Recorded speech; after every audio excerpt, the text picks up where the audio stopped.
continue our meditation practice. Now,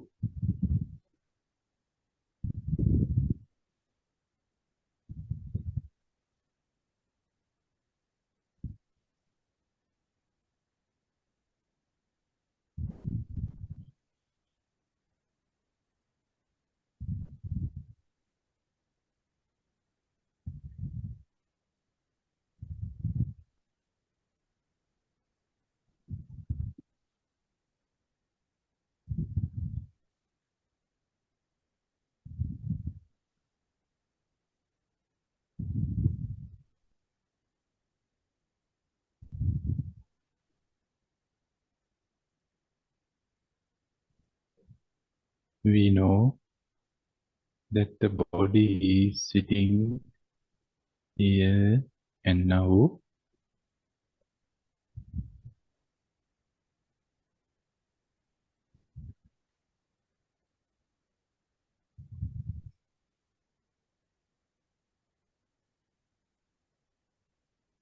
The body is sitting still.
The body is inhaling and exhaling.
We can be aware on our in-breath and out-breath.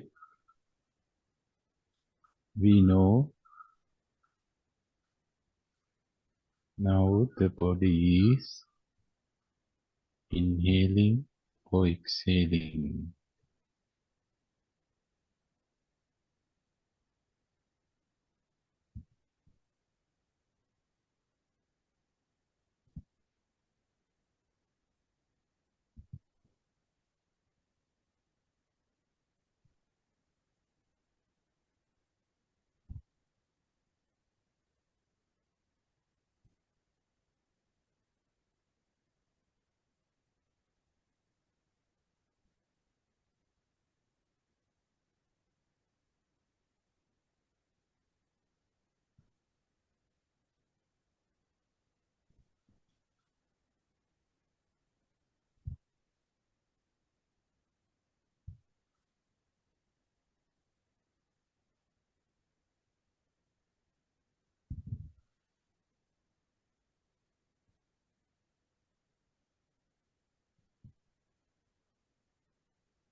The body does not inhale, inhale, inhale, and inhale continuously. Just inhale and then exhale. The body knows how much breath it needs. Only that much breath.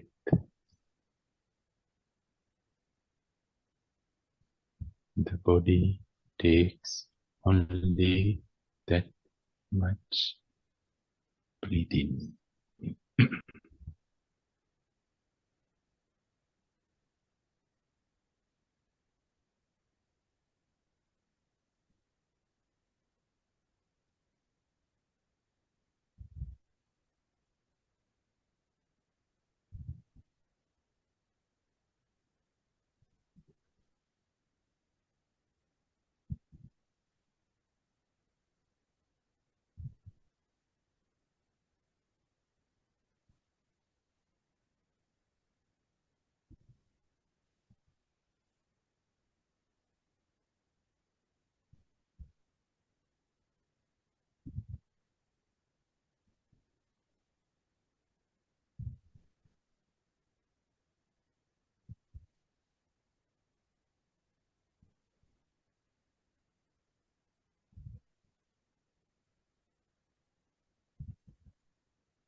The body has that wisdom.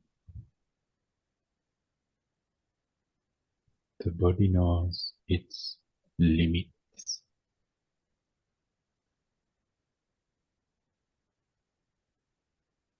Can we feel and can we touch this beautiful wisdom from the breath to breath?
Sometimes we do not know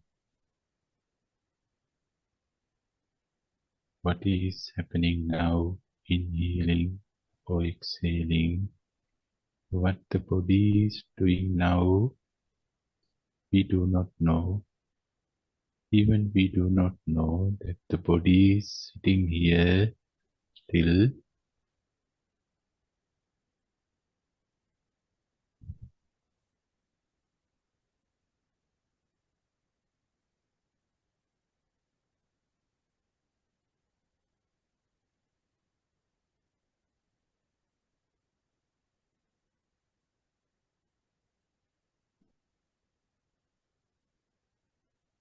Whenever we become conscious, again, we feel the sitting posture, the stillness of the body, and what the body is doing, inhaling and exhaling. So everything is up to awareness.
we lose the awareness.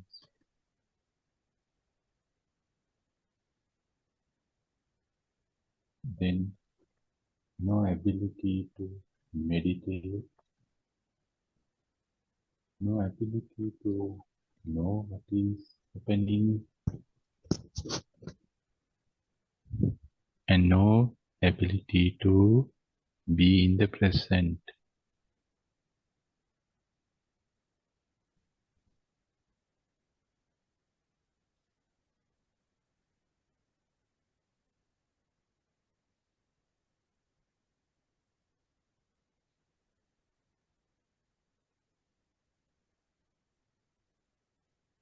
Let us be mindful again, again, again, and again.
Without knowing, we become unmindful.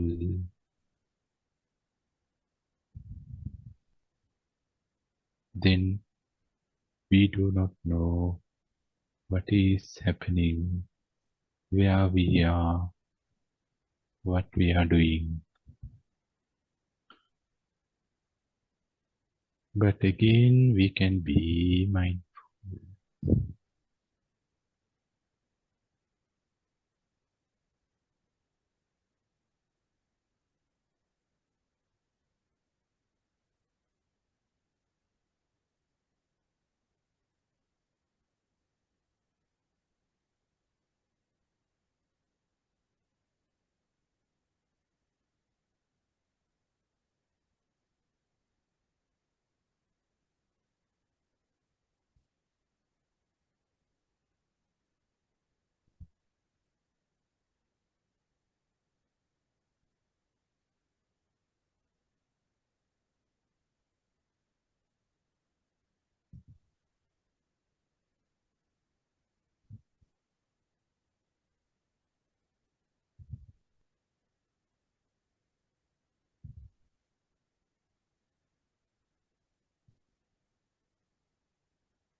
we know we can be aware.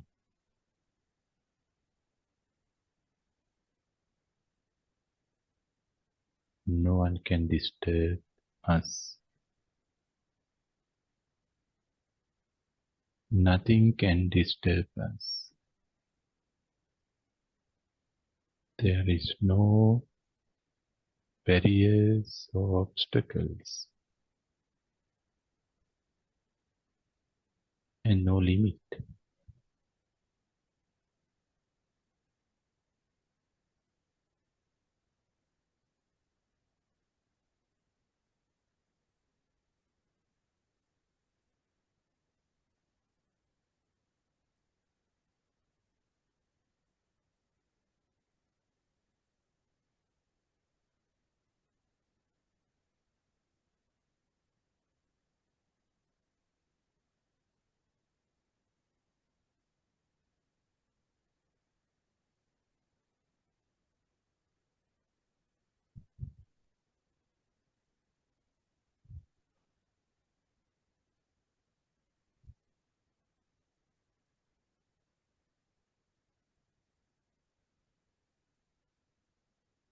With this confidence, self-confidence, with this faith, with this trust,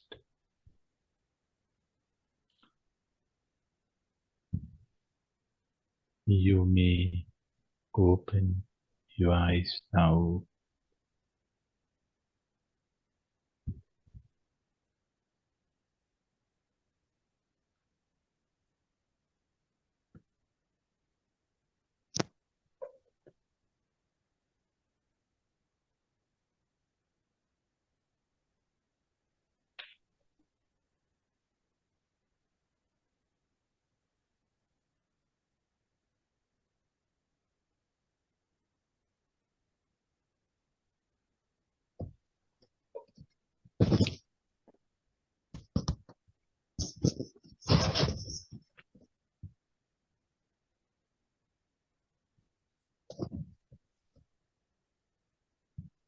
Dear friends, usually whenever we meditate, we feel the energy of the mind or the energy of the heart or the energy of the spirituality. Usually, yes. But there are some exceptions. Sometimes we feel that we are tired during the meditation and after the meditation. But it happens not often, very rare happening. There might be some reasons behind that tiredness. Anyhow, but usually we feel that energetic. The meditation is giving us energy.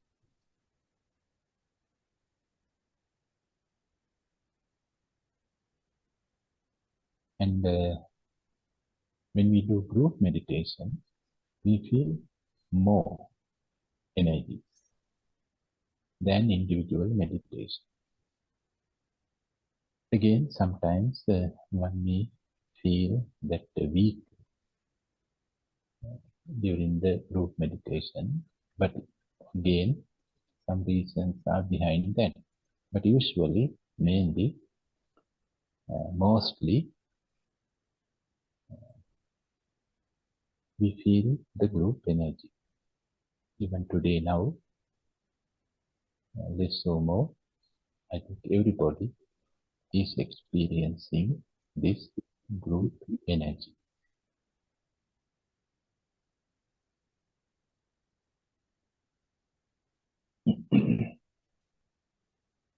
One can see the energy of the mind, energy of the heart, energy of the spirituality, or the energy of the Dhamma, whatever.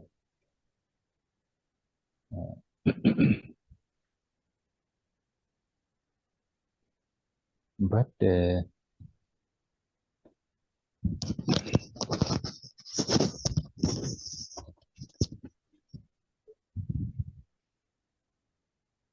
however, with meditation, we meditate to energize ourselves. On one hand, to relax ourselves, and on the other hand, to energize ourselves.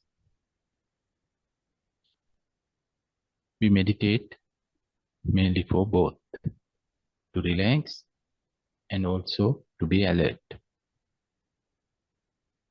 Being alert means we have energy. And with that energy, what we can do? We have to use. Why we earn energy? Why we energize ourselves? For what? Not to be proud. Not for any egoistic esteems. To use it. So how can we use this meditative energy, spiritual energy? For what purpose?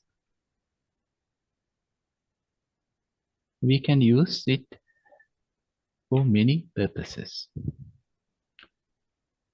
For physical health,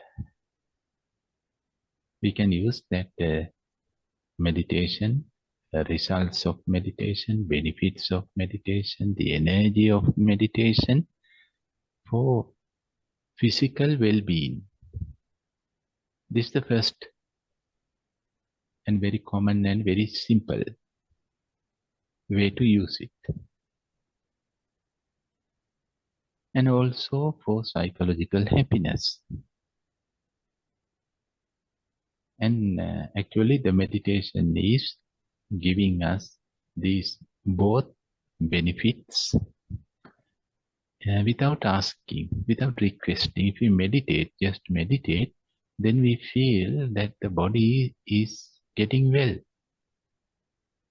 being well. And the mind is happy. The meditation does not make anyone unhappy or depressed. And even that's enough. With the meditation, if the body can get well and the mind can be happy, so how nice. But the meditation is giving us more. Not only these two surface, superphysical benefits.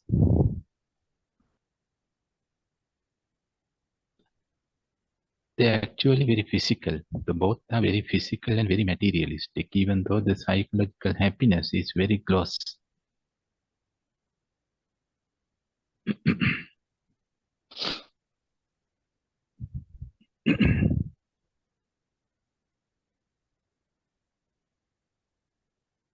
Dear friends, we all are looking for deeper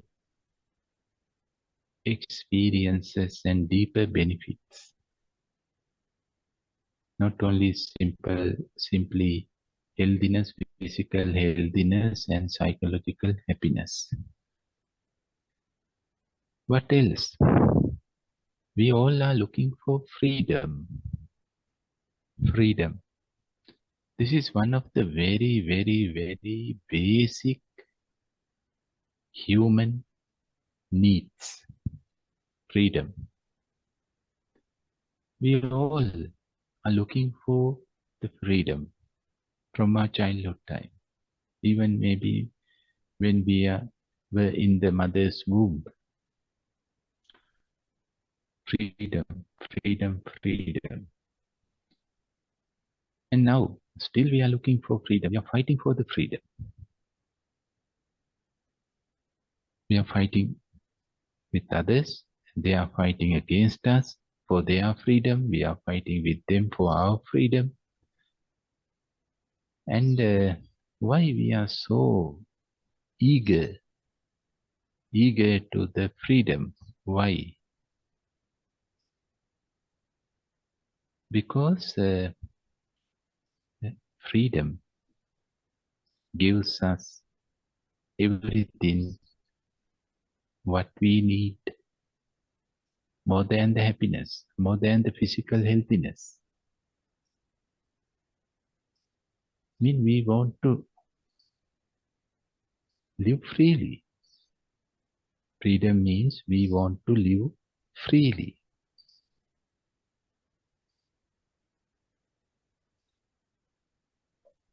But we are unable to live freely.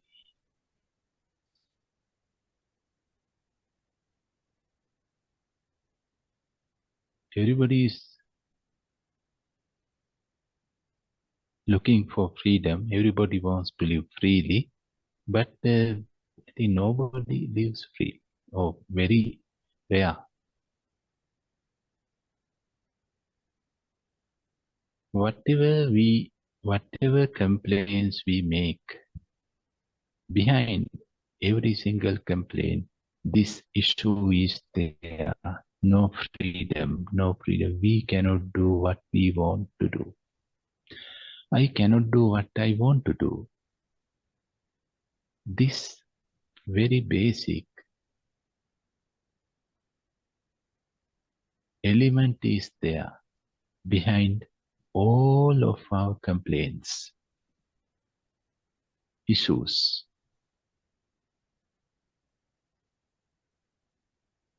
So that means we are not free. If we cannot do whatever we want to do, it simply says that we are not free.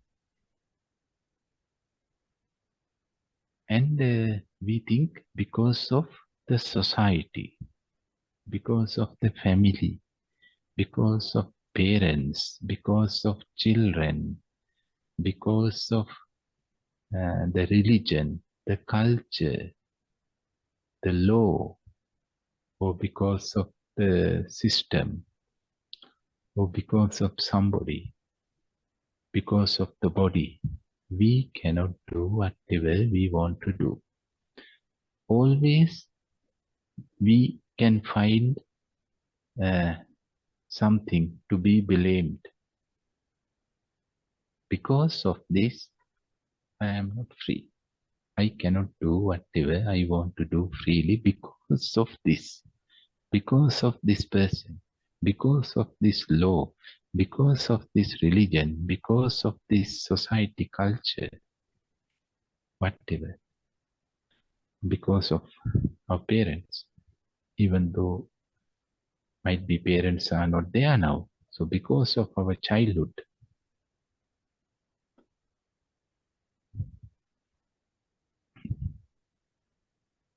and that's why we are fighting for freedom. Otherwise, why we are fighting with others for our freedom? Because of this psychology. Because of somebody, we are not free. Because of something, we cannot be free. And dear friends, partly this can be true. But as meditators, we can go deeper into this issue. Okay, we cannot say whatever we want to say because of whatever. We cannot buy, we cannot eat, we cannot go wherever we want to go because of some social restrictions. Okay, that's true. So they cannot disturb us. The law can disturb, law can make limitations. You cannot earn that. You cannot spend this much. Or the doctors can make limitations. You should not eat this. You should not drink this. You should not smoke this.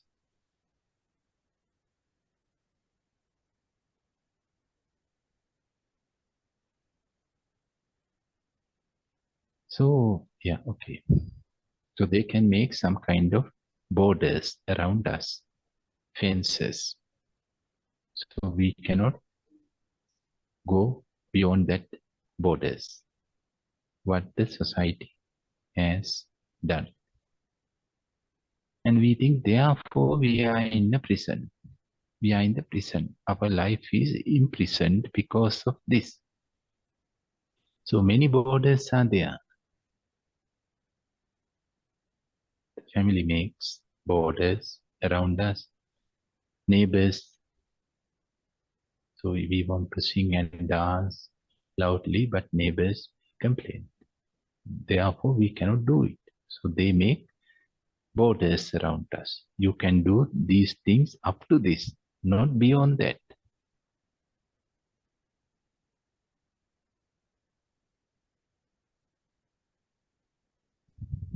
So, dear friends, if you look at this, then we can see there are hundreds of fences around us. We are inside of hundreds of fences and walls. So, yeah, that's true. We are imprisoned. We are not free. We cannot do whatever we want. And then what we can do? Then we have to bear. We have to tolerate. So that's the only solution. We have to bear. We have to tolerate. And then someone can say, you have to let go of your wishes, your ambitions. If you cannot fulfill, you have to let go. And yeah, okay, we have to bear, we have to tolerate, and we have to let go. And we all are doing these things, not only you and me, but all members of each member of the society, human society, is doing these two things, bearing and letting go, bearing and letting go. Everybody is doing.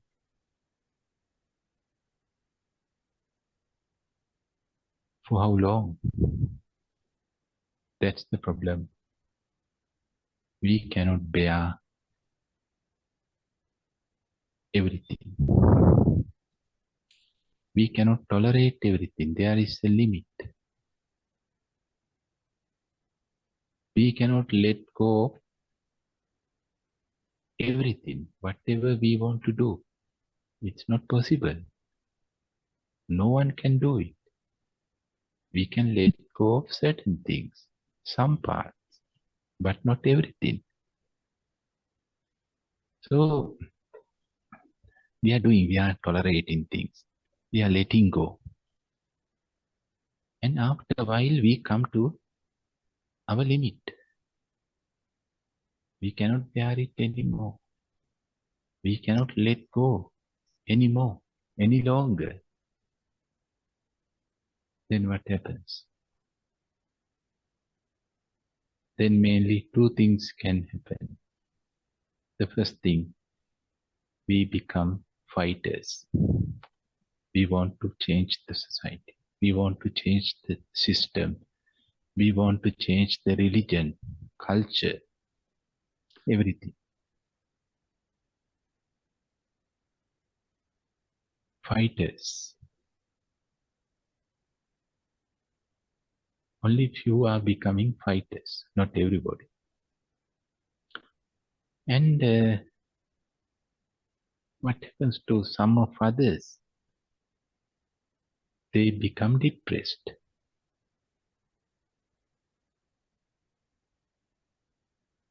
So you can see this pattern.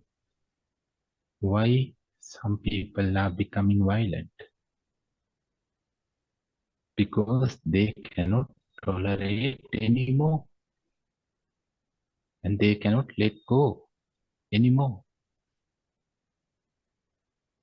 So whenever they reach the limit, their own limit, not the society, the limits made by the society, they already tolerated, but whenever they reach their own limits, then they start to fight. They become fighters, mean enemies to the society. And they think the society is an enemy. The system is an enemy. The religion, everything, whatever. So they want to change. Either change or destroy. If they can change, they do. If they cannot, then they want to destroy. So both are happening with violence. And if somebody does not have that energy to fight with the society, because society is bigger than the person, the system is powerful than you and me, the family is bigger than husband or wife or mother or father or son or daughter. So somebody has a big energy for that. Only few are having that much energy. Others, they become depressed. So before the depression, they have reached their limits. Limit to bear and limit to let go.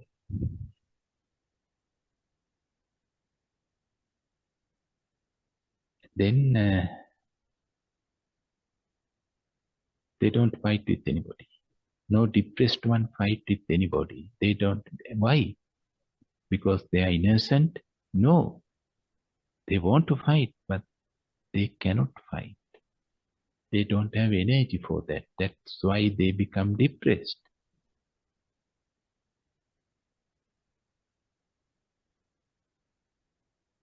By being depressed, they are losing energy more and more. No one can become energetic by being depressed.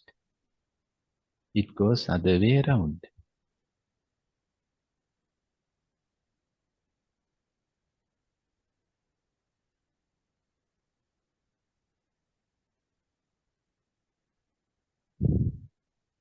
And they don't harm others usually, but they harm themselves.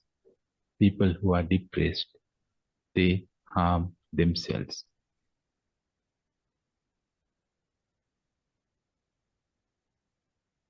After fighting, the fighters who have energy to fight, if they cannot change the society by fighting, then also they may become depressed.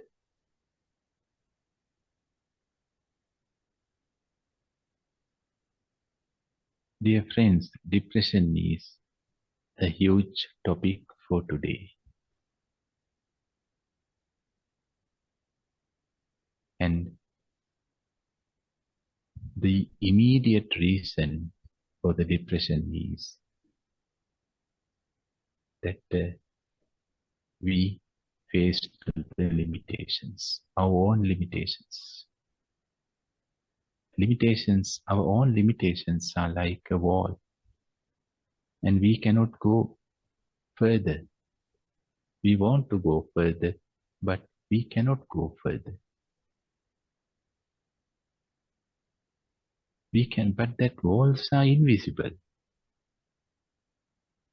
Nothing in the books.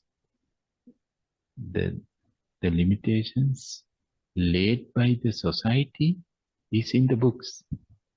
Those are in the books, in the scriptures.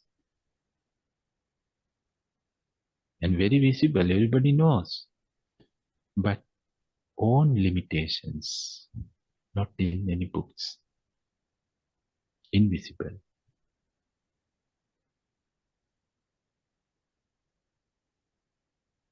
This thought comes whenever we hit to the wall. I cannot. It's enough. Too much. I cannot bear it anymore, any longer. I cannot face it to anymore. Enough.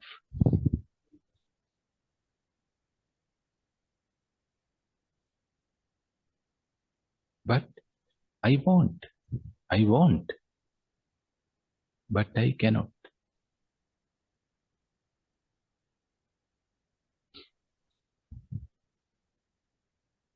In this way, dear friends, we start to hate ourselves. Those fighters hate others who cannot fight. They hate themselves. So now we are becoming prisoners of our own hatred.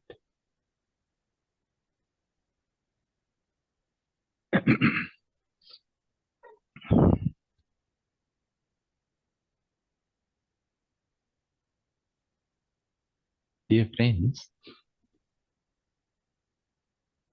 forget about what we want to do verbally or physically, because there are public limitations, common limitations for that. Can we think whatever we want to think? Do we have that freedom? Are we free to think whatever we want to think? And you may answer to this question spontaneously. Yes, why not? Why we cannot think whatever we want? We would like to think in this way, but really, dear friends, we cannot think whatever we want to think.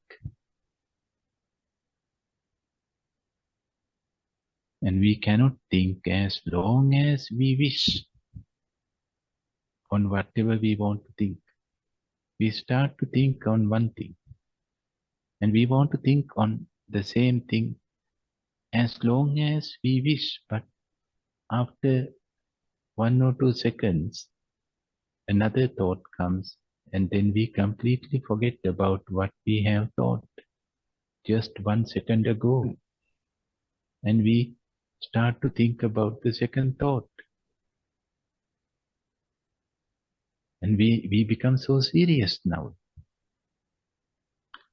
And after a while, when the third thought comes, same thing happened to the second thinking.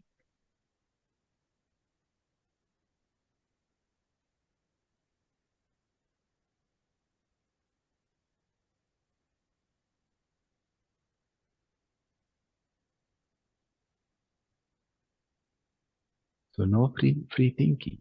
And not only because of this, because of some more reasons. The second reason is because of our emotions. We cannot think freely. Emotions are making boundaries.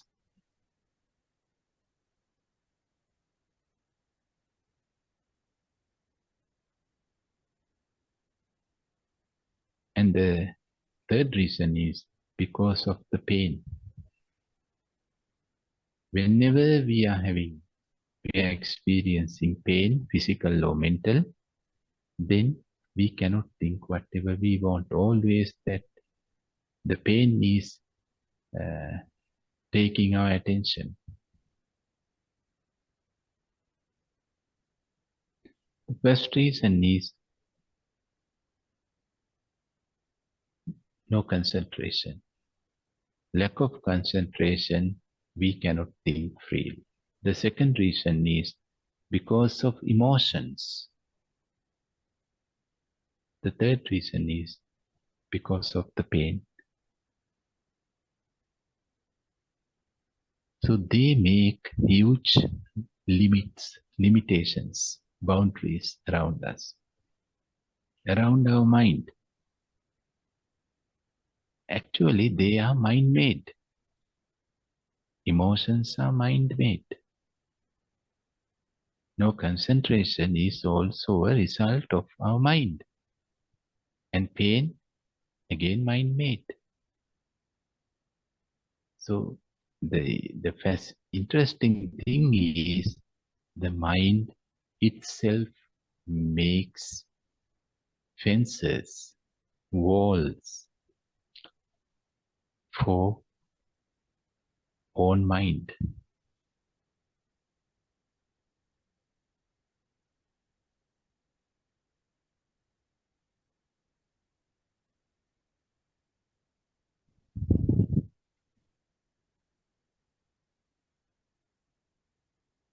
But we cannot see it.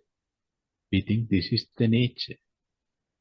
Instead of understanding all these disabilities,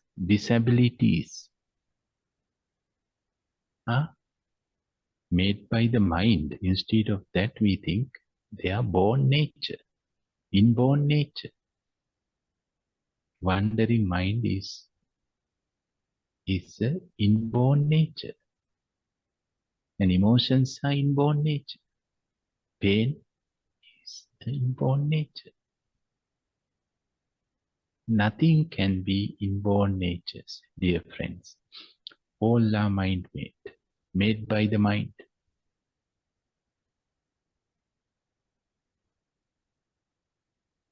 So mind makes prisons for itself.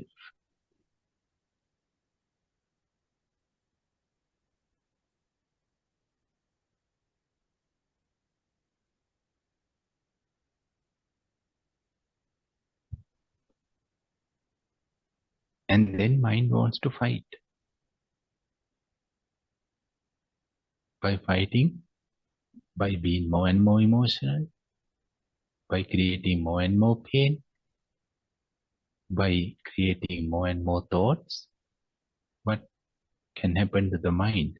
The mind is becoming more and more imprisoned, more and more limited.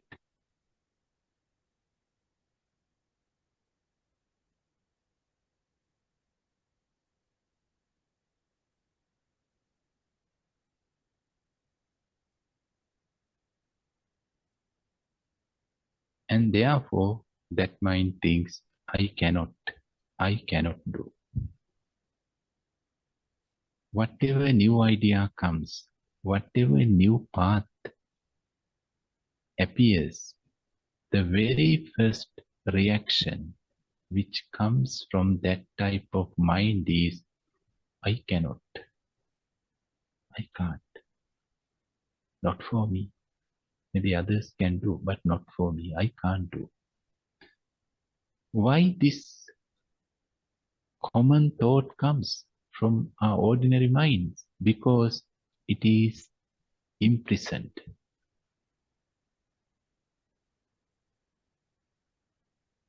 It is becoming more and more limited.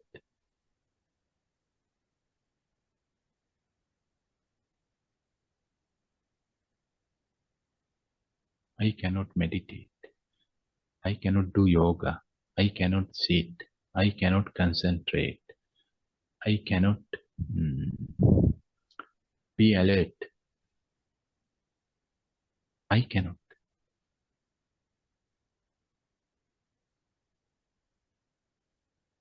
And that's true. That mind cannot do. That mind cannot concentrate. That mind cannot be alert. If the mind thinks I cannot, then no way. No way.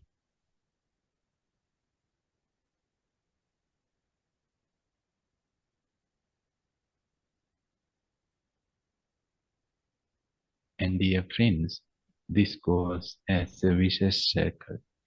Because of those limitations, mind thinks I cannot.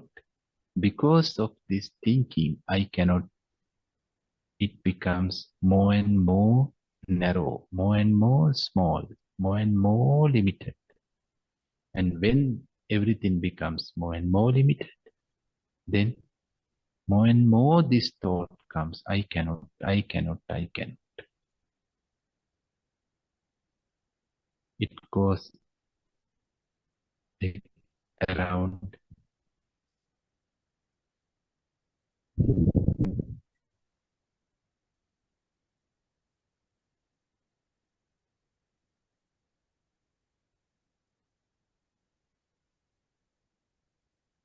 We chant Metta Sutta even today. In the evening, we do chant Metta Sutta. And in Pali and in English, therefore, you know the meaning of Metta Sutta. It has a beautiful order, Metta Sutta. How it starts, how it addressed. It says, if you are looking for the absolute peacefulness, if you are looking for the absolute peacefulness, then you have to be like this.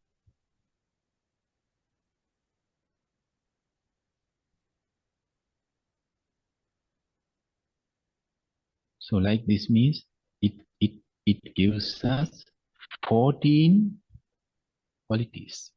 We have to be qualified in these 14 ways.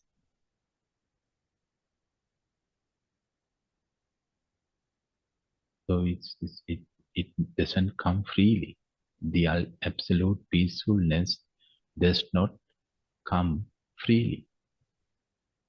We have to be qualified to achieve it. So there are 14 qualifications. The first one, I am not going through all these 14, but what I want to tell you is the very first one. The very first one is Pali word is Sakko. Sakko. Sakko means I can. I can. I am capable.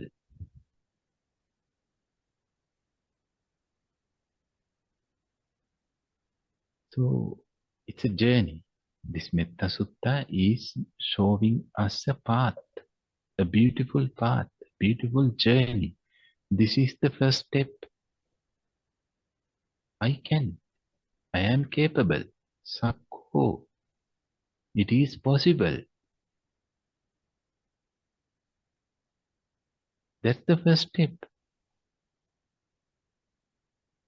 I can. I am able to do it. It is possible. I have this capability.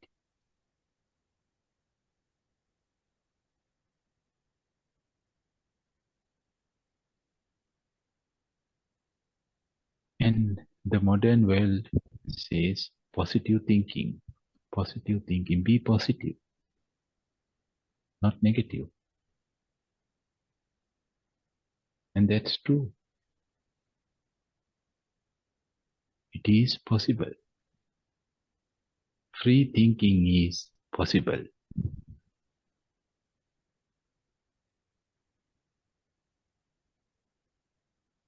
If we can concentrate well, if we can make our mind free from emotions, and if we can go beyond pain, or if we can detach from the pain, if we can fulfill these three qualities or skills or requirements, then free thinking is very possible.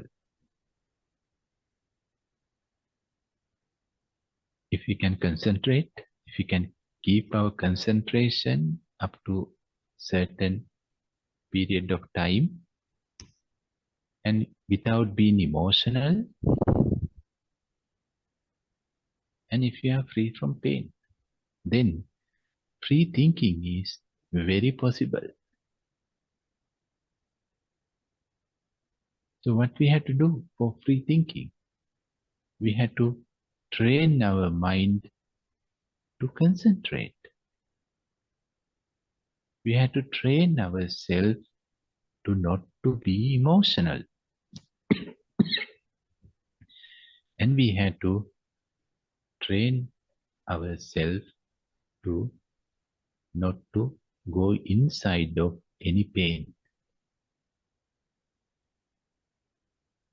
to create some distance between ourselves and unpleasantness,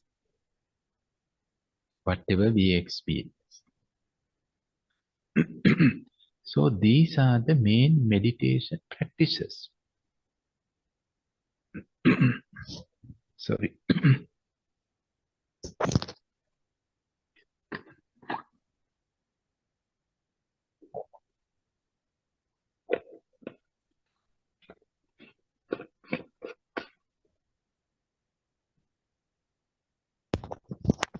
Sorry, too much talking in these days.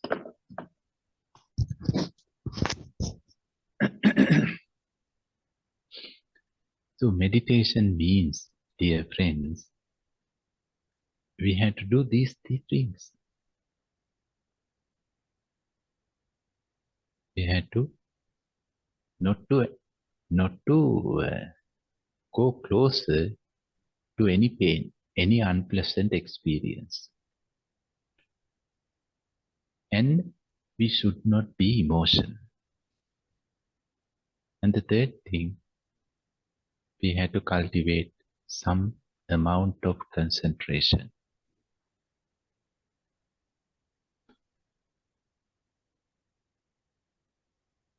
Then we can think freely. And whenever we can think freely, then we are not fighting for external freedom. We all are suffering because of external limitations, because we cannot think freely, because of our inner limitations, psychological and emotional boundaries. To ignore, to escape, to avoid those inner boundaries and limitations,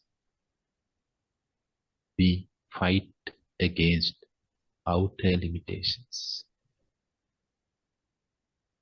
But if you can solve this inner situation first, then there is no external limitations. And it's okay if the whole society says, you can't do this, you can't do this. It's okay. We don't want to do. If psychologically we are free, if emotionally we are free, if we are free from pain, then doesn't matter.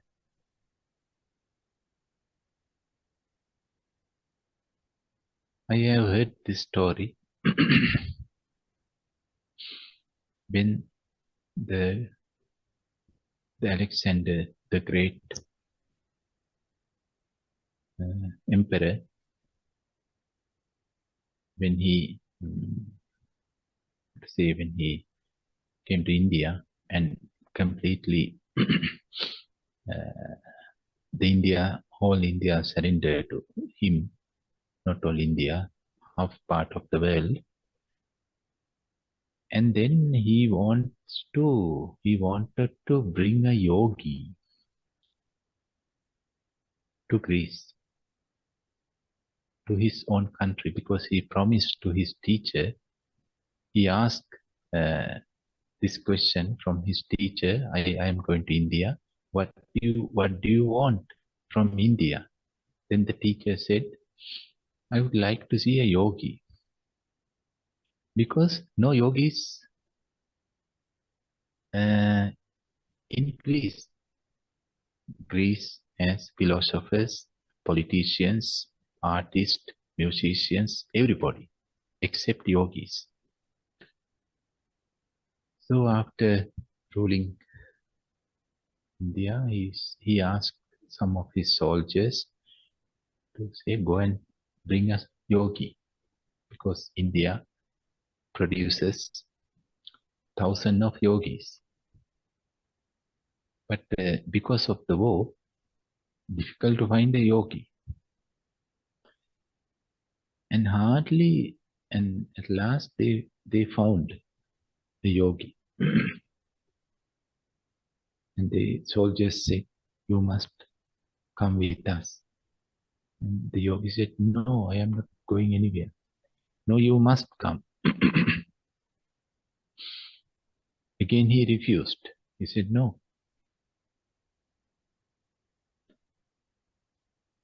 Then the soldier says, if you do not come, then we put you in jail, prison. He said, no, no one can put me in a jail. It's impossible. So they couldn't do anything, and they report these things to the great Alexander. And he wanted to see the yogi, and he came. That simple man was sitting under the tree, so simple person. And the great Alexander said, my soldiers says this, that you refused to come. And even they threaten you that they put you in a jail. But even that you didn't want to come. Are you not afraid to be a prisoner? He said, no one can put me. No one can make me a prisoner.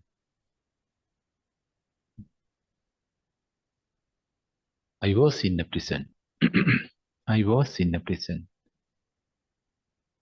And I came out.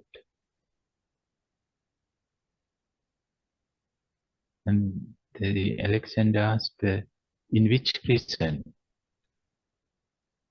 He said, you cannot see it. It's inside of me, the mind. And because of meditation, I came out. That's why I became yogi. So that is the biggest prison in the world, in the universe, own mind. And now nobody can make me a prisoner. You can put me in a small room, but you can't make me a prisoner.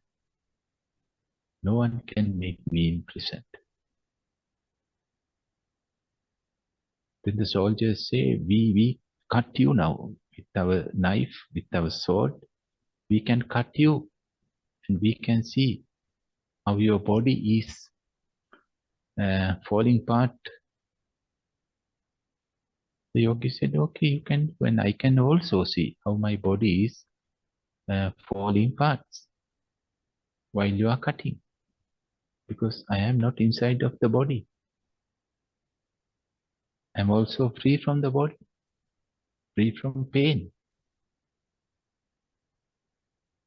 So I don't know the end of the story, what happens. Anyway, this can be an extreme story. Anyhow, dear friends, we meditate to make ourselves free by being qualified, not because of a miracle. So we want first to improve our concentration. So how to improve the concentration? By being mindful. There is no any other way. The mind is not concentrated. Mind is wandering. And we can say you must concentrate. Mind, you must concentrate. You should not wander. The mind may laugh.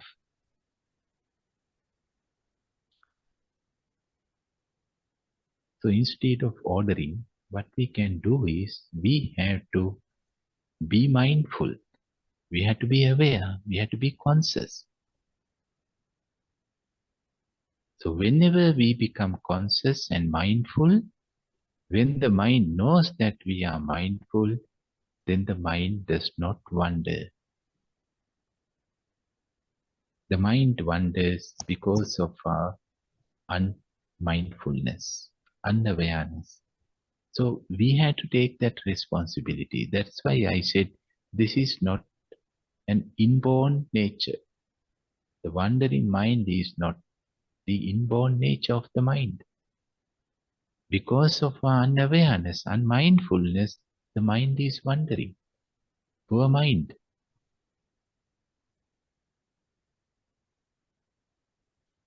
So we had to be mindful. We had to practice mindfulness. And it's a challenge. It's a really challenge. Because not easy to be mindful. Easier to be unmindful. We don't have to make any effort to be unmindful. Sorry. We do not have to make any effort to be unawareness. It happens automatically. But to be mindful, to be aware, to be conscious, we have to make effort. So it is based on our effort. Rely on our effort. And even one-time effort is not enough. One-time effort is enough for one mindfulness. One moment of mindfulness. And then it disappears. And again the darkness comes. Then we don't see anything, what is happening. And the unmindfulness, the period of unmindfulness is longer than the period of mindfulness in the beginning.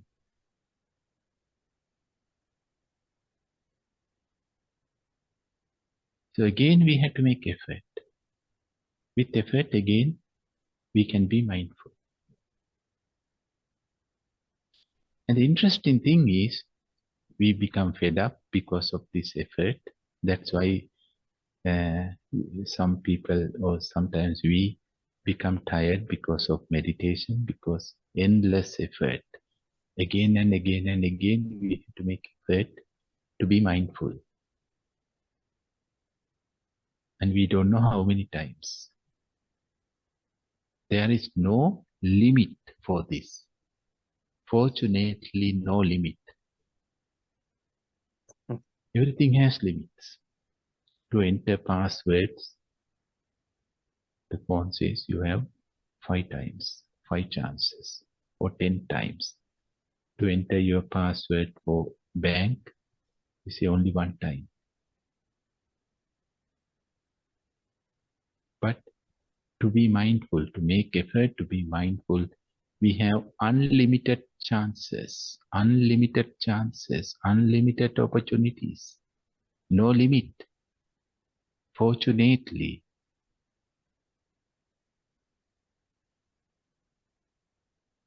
And therefore, we can use this opportunity. That is called meditation. Again and again, we can make effort to be mindful. And because of this effort, we can be mindful for this moment. And then we lose it. And then we do not know that even we are not mindful. We do not know that we are unmindful. And again, whenever we remember, again we can be mindful. And no one can say you have only 100 times. Infinity, unlimited opportunities are there to be mindful. And the other interesting thing is,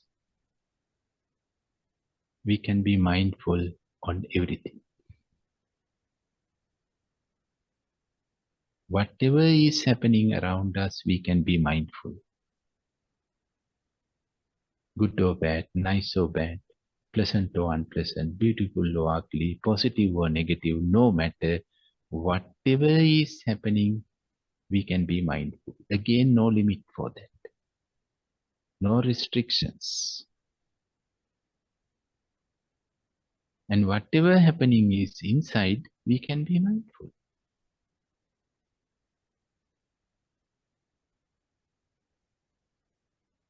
Again, no limit.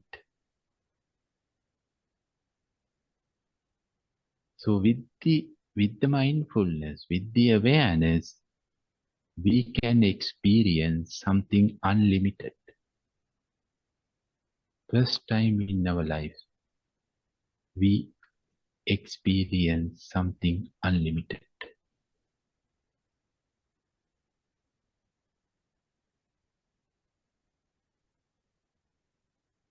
And therefore, dear friends, even it is lasting only for one moment. In that one moment, we feel we are free.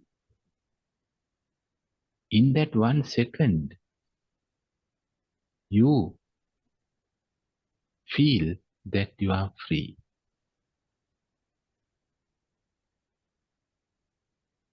You experience a bit of freedom whenever you are mindful.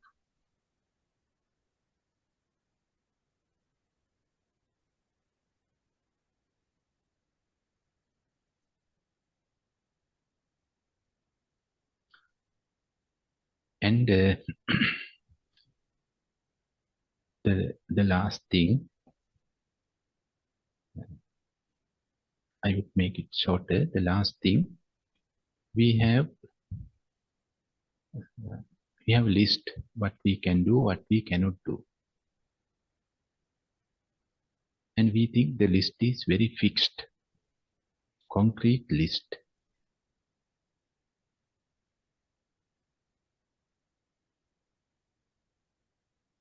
And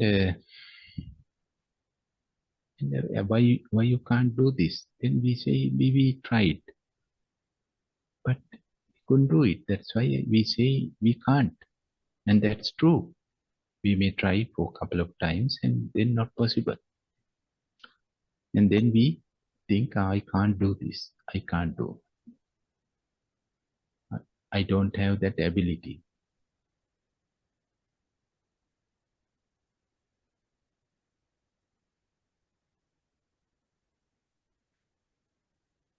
Once I read this once. A German scientist, I think last century, the middle of last century, Carl, his name, I think Carl, he did a very beautiful research. I think I shared this with you once. He make a water tank, glass water tank, and he put the fish into that tank. He filled that tank with water and then put a fish, pike fish. Then fish is swimming freely in this tank, from this corner to this corner to that corner, left to right. And then he put some small fishes into the same tank. The pike, the fish, can eat those small fishes. And then finally he put a piece of glass in the middle of the tank. He divided that tank into 2 tanks now. A glass, transparent glass. So one side, small fishes, this side, pike fish. And this fish, pike, sees its food is there. And he or she seems to catch those fishes to eat, but hit in the middle, in the halfway, hits something. But it's nothing to see because it's a glass, transparent glass in the water. So the fish couldn't understand what happened. He again go back and came because of the hunger, because of the food is there. He came again and again hits. And it happens a couple of times. Then he gave up because he realizes it's impossible. He couldn't swim after this invisible barrier, invisible boundary. He learned. Then he came only up to that and turned back. So now his territory is half of the tank. Even he didn't go to that to touch that invisible boundary. Before that, he turned back. And later, the scientist, he removed the glass. Now, then the two tanks becomes one tank again. But what he has observed is the pipe doesn't go to the other end to catch the fishes.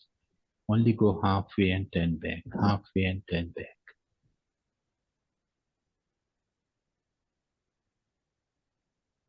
Because that fish thinks there is a barrier. Now that physical barrier is not there, but psychological barrier is still there.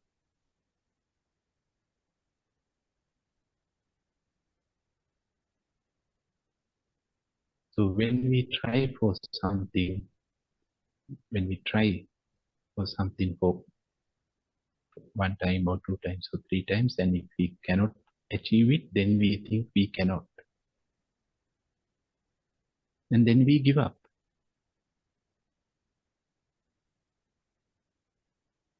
But dear friends, if we try for another time, one more time, maybe it is possible. But conditionally, we make barriers, limitations. Conditional limitations are there. Physically, actually, they are not existing anymore.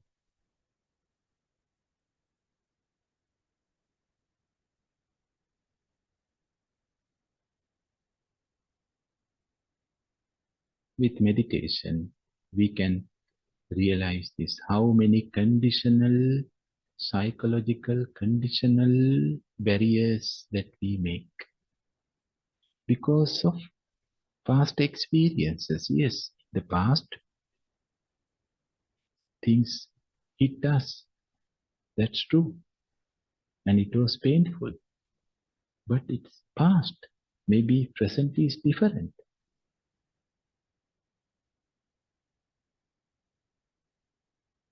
But we are not in the present. This is the case. We are not in the present.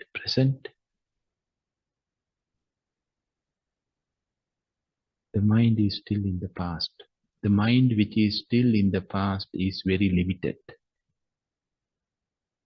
Very limited.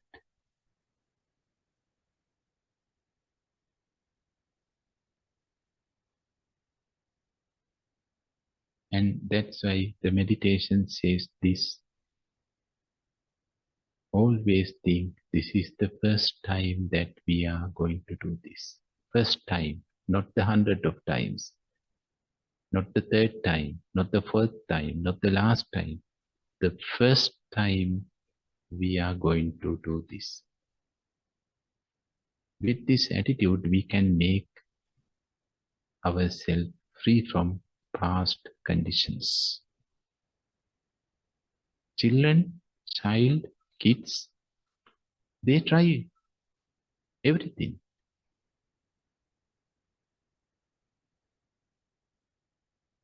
Because nobody says that you cannot. They don't know that they cannot.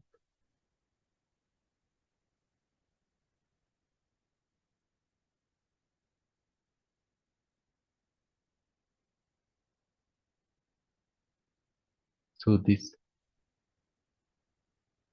fresh mind, fresh awareness, with the fresh mindfulness, we feel this is the first time. First time.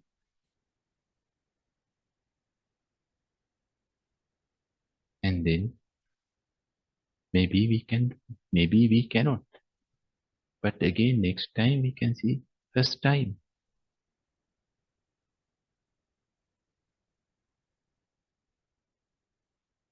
Concentration is possible. We can make ourselves free from emotions. It is possible.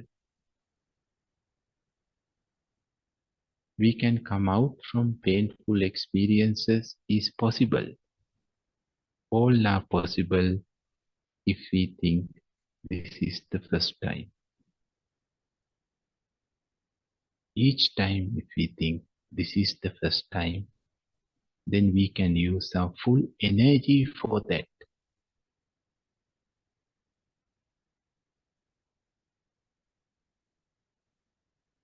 That's why the Metta Sutta starts this way.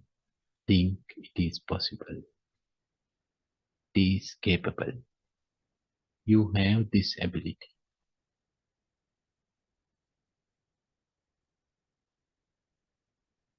Thank you very much, dear friends. Enjoy your meals now with this beautiful and unlimited mindfulness.